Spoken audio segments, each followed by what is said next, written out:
Welcome to ട്രൈഡൂട്ട്. നമുക്ക് ഇന്നത്തെ ഗോൾഡിന്റെ പ്രൈസ് മൂവ്മെന്റ് അനാലിസിസ് ഒന്ന് നോക്കാം. അതിനുവേണ്ടി വൺ ഡേ ചാർട്ടാണ് എടുത്തിരിക്കുന്നത്. വൺ ഡേ ചാർട്ടിൽ നോക്കിയാൽ കാണാം, ഇന്നലെ മാർക്കറ്റ് കഴിഞ്ഞ ദിവസം, അതായത് ഇന്നലത്തെ തലേ ദിവസത്തെ ക്യാൻഡലിന്റെ ലോ എടുത്തു കഴിഞ്ഞതിന് ശേഷം നല്ലൊരു ബുള്ളിഷ് മൂവ്മെന്റ് തന്നിട്ടുണ്ട്. ബുള്ളിഷ് മൂവ്മെന്റ് തന്നതിന് ശേഷം ഇന്ന് അതിന്റെ ഒരു കണ്ടിന്യൂഷൻ എന്ന നിലയ്ക്ക് കുറച്ച് മുകളിലോട്ട് പോകുന്നുണ്ട്. അങ്ങനെയാണ് ഈ മാർക്കറ്റ് എത്താൻ സാധ്യതയുള്ള ഒരു പ്രധാനപ്പെട്ട ഏരിയ മാർക്ക് ചെയ്ത് വെക്കുന്നുണ്ട്. ഇതൊരു നല്ലൊരു ഏരിയ ആണ്. അതുപോലെ തന്നെ കുറച്ചും കൂടി മുകളിലോട്ട് പോവുകയാണെങ്കിൽ എത്താൻ മറ്റൊരു ഏരിയ എന്ന് പറയുന്നത് ഇവിടെയാണ്. ഇനി താഴോട്ടേക്ക് ഇറങ്ങുകയാണെങ്കിൽ മാർക്കറ്റ് ഒരു സപ്പോർട്ട് എടുക്കാൻ സാധ്യതയുള്ള ലെവൽ എന്ന് പറയുന്നത് ഇവിടെയാണ്. ഇനി വീണ്ടും താഴോട്ടേക്ക് ഇറങ്ങുകയാണെങ്കിൽ മാർക്കറ്റ് വരാൻ സാധ്യതയുള്ള ഒരു ലെവൽ എന്ന് പറയുന്നത് ഇതുമാണ്. അങ്ങനെ ഇത്രയാണ് പ്രധാനപ്പെട്ട 4 ഏരിയാസ് വൺ ഡേ ചാർട്ടിൽ മാർക്ക് ചെയ്തിടുന്നത്. ഇനി നമുക്ക് ചെറിയ ടൈം ഫ്രെയിമിലേക്ക് പോകേണ്ടതുണ്ട്. അതിനു മുന്നേ ഇന്നത്തെ പ്രധാനപ്പെട്ട ന്യൂസുകൾ എന്തൊക്കെയാന്നുള്ളത് നോക്കാം. ഇന്നത്തെ പ്രധാനപ്പെട്ട ന്യൂസ് വരുന്നത് ഇന്ത്യൻ സമയം 6 മണിക്ക് അൺഎംപ്ലോയ്മെന്റ് ക്ലെയിംസ് ആണ്.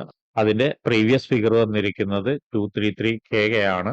ഫോർകാസ്റ്റ് വരുന്നത് 236K ആണ്. അതായത് പ്രീവിയസിനേക്കാളും മുകളിലാണ് ഫോർകാസ്റ്റ് വന്നിരിക്കുന്നത്. അതിന്റെ ഡീറ്റെയിൽസ് ഒന്ന് നോക്കാം.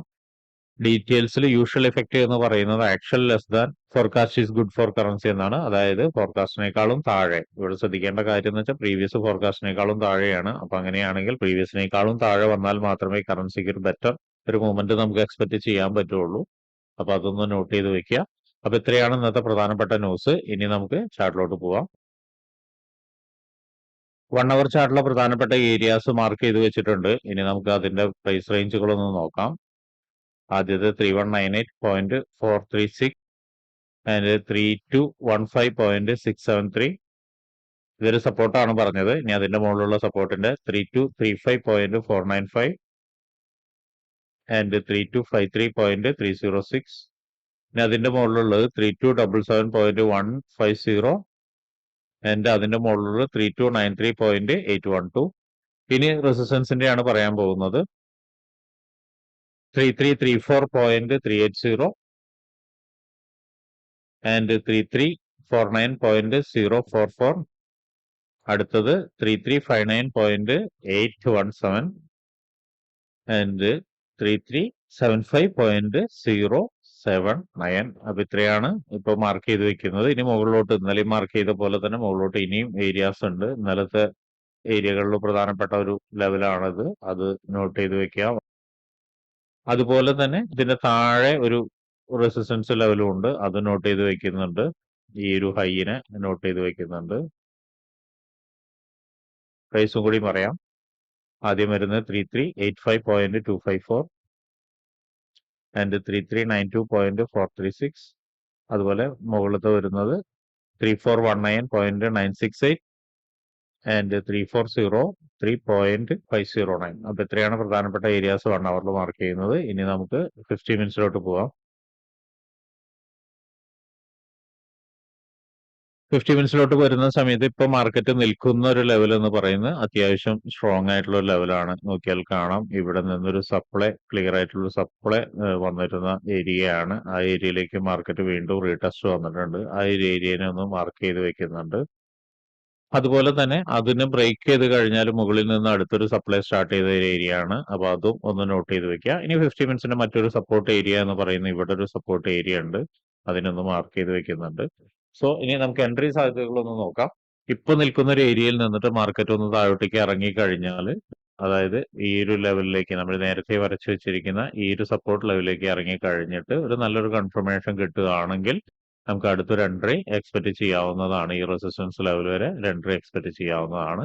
അതുപോലെ തന്നെ ഇപ്പൊ നിൽക്കുന്ന ഏരിയയിൽ നിന്നൊരു ബ്രേക്ക് ഔട്ട് വന്നാലും ഈ റെസിസ്റ്റൻസ് ഏരിയയിലേക്ക് നമുക്ക് എൻട്രി എക്സ്പെക്ട് ചെയ്യാവുന്നതാണ്. പക്ഷെ അവിടെ വന്നതിന് ശേഷം ഒരുപക്ഷെ മാർക്കറ്റ് ഒന്ന് താഴോട്ടേക്ക് ഒരു പുൾ ബാക്ക് എടുക്കാൻ ഒരു സാധ്യത കാണുന്നുണ്ട്. ഒരുപക്ഷെ ഇവിടേക്കോ ഇപ്പൊ ഈ മാർക്കറ്റ് നിൽക്കുന്ന ഈ ഒരു റെസിസ്റ്റൻസ് ഏരിയയിലേക്കോ അല്ലെങ്കിൽ അതിന്റെ താഴേക്കുള്ള ഈ സപ്പോർട്ട് ഏരിയയിലേക്കോ വരാനുള്ള സാധ്യത ഉണ്ട്.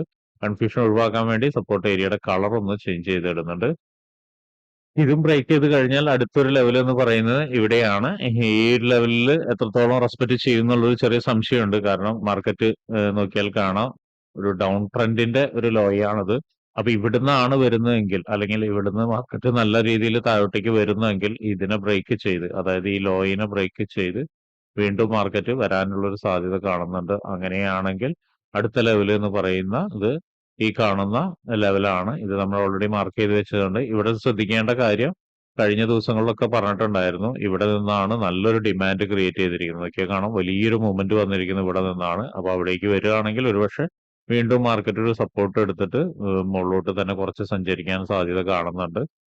ഇനി ശ്രദ്ധിക്കേണ്ട ഒരു കാര്യം എന്ന് പറഞ്ഞാൽ ഈ റെസിസ്റ്റൻസ് ഏരിയ ബ്രേക്ക് ചെയ്ത് കഴിഞ്ഞാൽ നമ്മൾ നേരത്തെ പറഞ്ഞ പോലെ തന്നെ ഈ റെസിസ്റ്റൻസ് ഏരിയ മൾട്ടിപ്പിൾ ടച്ച് വന്നത്, സപ്ലൈ വന്നത്, അങ്ങനെ പല പല കാരണങ്ങളുണ്ട്. അതും ബ്രേക്ക് ചെയ്ത് കഴിഞ്ഞാൽ അതിന്റെ മുകളിൽ ഒരു റെസിസ്റ്റൻസ് ഏരിയ ഉണ്ട്. സോ അവിടെയൊക്കെ വന്നു കഴിഞ്ഞാൽ മാർക്കറ്റ് ഒരു പക്ഷെ ഇങ്ങനെ നിന്ന് ഒരു കളി കളിച്ചിട്ടൊക്കെ ആയിരിക്കും ചിലപ്പോൾ പോകാനുള്ള സാധ്യത. അതായത് നെക്സ്റ്റ് ലെവലിലേക്ക് പോകാനുള്ള സാധ്യത, ഒന്നല്ലെങ്കിൽ മുകളിലേക്ക് അല്ലെങ്കിൽ താഴോട്ടേക്ക്. കാരണം അടുത്തടുത്ത് കൺസോൾട്ടേഷൻ നടന്ന ഏരിയകളാണ് ഇതെല്ലാം. അപ്പൊ അവിടേക്കൊക്കെ വന്ന് ഇങ്ങനെ കുറച്ചു നേരം നിന്ന് കളിച്ചിട്ടൊക്കെ ആയിരിക്കും പോകാനും താഴോട്ടേക്കും വരാനും മുകളിലേക്ക് പോകാനൊക്കെ സാധ്യത. അപ്പൊ അതൊന്ന് നോട്ട് ചെയ്യാം.